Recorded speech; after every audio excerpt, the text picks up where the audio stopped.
પૂર્વ કચ્છના ગાંધીધામમાં 2 કલાકમાં વરસ્યો ધોધમાર વરસાદ। ગાંધીધામમાં 2 કલાકમાં 2.44 ઇંચ વરસાદ ખાબકી ગયો। 2 કલાકમાં અંજાર અને ભચાઉમાં સવા ઇંચ વરસાદ વરસ્યો। અવિરત વરસાદથી ગાંધીધામમાં ઠેક ઠેકાણે પાણી ભરાઈ ચૂક્યા છે। ઇફકો બસ સ્ટેશન વિસ્તાર, જૂની કોર્ટ વિસ્તાર બેટમાં ફેરવાઈ ચૂક્યા છે।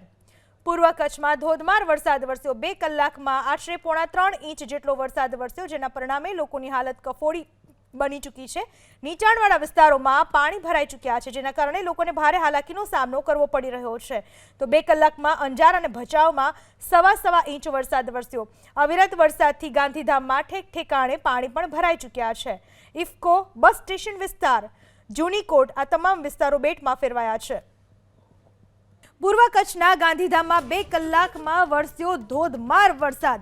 ગાંધીધામમાં 2 કલાકમાં 2.44 ઇંચ વરસાદ ખાબકી ગયો। 2 કલાકમાં અંજાર અને ભચાઉમાં સવા ઇંચ વરસાદ વરસ્યો। અવિરત વરસાદથી ગાંધીધામમાં ઠેક ઠેકાણે પાણી ભરાઈ ચૂક્યા છે।